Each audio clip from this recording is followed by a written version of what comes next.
So two separate issues. One is he is a very poor leader. He enabled this type of culture to occur at the FDIC. So I'm actually calling on him to either resign or President Joe Biden should fire him.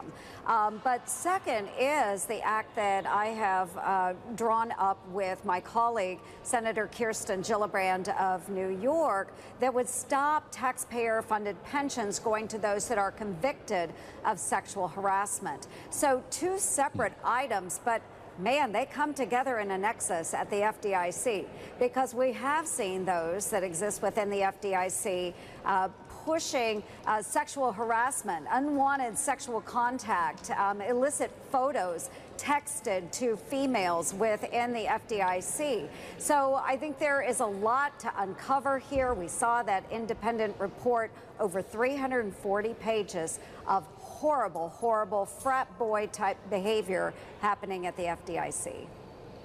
Yeah, there's been a lot of references, Senator. It's good to see you again. We haven't caught up since we were in Iowa. A lot of talk around Washington about locker room talk and locker room behavior. And it was just in May of last year that a jury found Donald Trump liable for sexual abuse.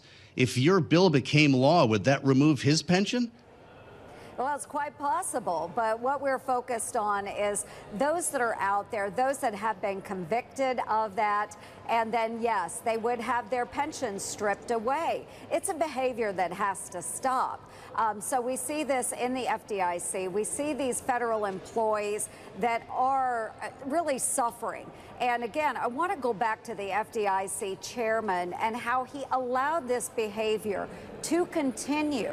Complaints were made to the FDIC, complaints that he either knew about or just simply dismissed. He himself had bad behavior, yelling at employees, throwing objects, all very, very poor exhibits of leadership or lack thereof. But again, bad behavior, we need to make sure that those that are in leadership positions in the federal government know and understand that they can't take advantage of their employees. If they are convicted, they will lose their taxpayer-funded pensions. End of story. Well, Senator, if I could just go back to the fact that you just said it's quite possible if this were to become law that Donald Trump could not continue to collect a federal pension. He wouldn't be eligible for that, but still should be seen as qualified to collect a presidential salary back in the Oval Office come January of next year? Well, different issues, because this is an elected position. If people want him to be the president of the United States, and I fully believe that he will be the president of the United States, then we will see him serving. Again, a little different issue, a little different take on it. These are people that are hired by the federal government, working in an environment where they are assaulting other employees of the federal government. It is up to the federal government to protect those employees. One way we do that, and we make sure that this behavior doesn't happen, is by letting them know up front, if you are convicted of these crimes, you will be stripped of that pension. We're spending time with Senator Joni Ernst on Balance of Power. I'm Joe Mathieu alongside Kailey Leinz in Washington. I want to ask you about a couple of other issues while we have you here, Senator, including the idea of raising tariffs on China. This is something that Joe Biden chose to do this week while maintaining the Trump tariffs on China. And it's something that Bloomberg discussed with Jamie Dimon, of course, from J.P. Morgan Chase. Let's listen to what he said. I think it's the right thing for America to fully and deeply engage with China, competitively. Every nation is going to do what's in their own interest for national security. So should America. We should define that fairly and properly. If there's unfair trade, negotiate that or do whatever you need to do. But engagement is the right thing to do. Engagement is the right thing to do. Senator, how do you have both? It's really difficult, but we have seen President Donald Trump do the tariffs. He focused very heavily on correcting the actions for my Iowa farmers, and I felt that he was very strong on that. We see now President Joe Biden doing this, and what he is trying to do, he's focusing more on electric vehicles and chips and not focusing necessarily so much on my farmers in Iowa. But certainly when it comes to China, we have to be very cautious. We want to distance disengage where we can on items of national security importance, whether that's pharmaceuticals or items that go into our defense industry. I think it's extremely important. But we also need to make sure that we're looking out for our interests here in the United States, that we continue to develop domestic manufacturing. We need to quit leaning on China. They are bad, bad trade partners. And we have seen this with, I'll give an example of my Iowa farmers.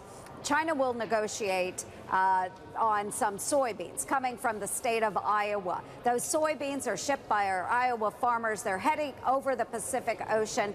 China will cancel the order, then renegotiate for a lower price on soybeans or whatever other commodity it might be. And the Iowa farmers are stuck with it. This is where President Trump really stood up and did the right thing by the Iowa farmers, correcting that action with those tariffs. So we're going to see more of this. We're going to see a lot about this talked about before we go into the election cycle.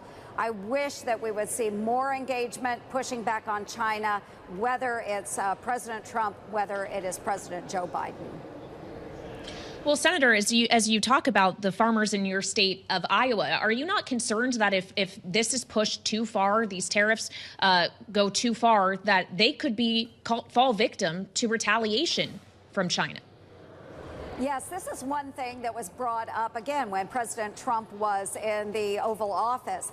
I had an Iowa farmer that actually laid it out, and he said, you know, he slapped his hand on the table and he said, I know this is going to hurt for a while, but he said, I am so thankful for President Donald Trump. He's actually standing up for American farmers. He is correcting this action. So while the pain may be short term, we are going to find other outlets for corn, for soybeans, for pork, for beef, for poultry. We are going to find those other outlets.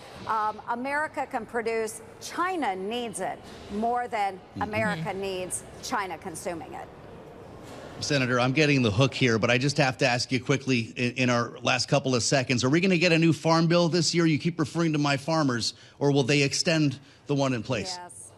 Oh, Joe, we are really struggling with the farm bill this year, and it is a $1.5 trillion price tag in the United States Senate, but only about 14 to 15% of that goes to farm programs. We need to rename the bill. We're not going to pass it this year. We'll take another shot early next year. We'll have to extend the 2018 farm bill.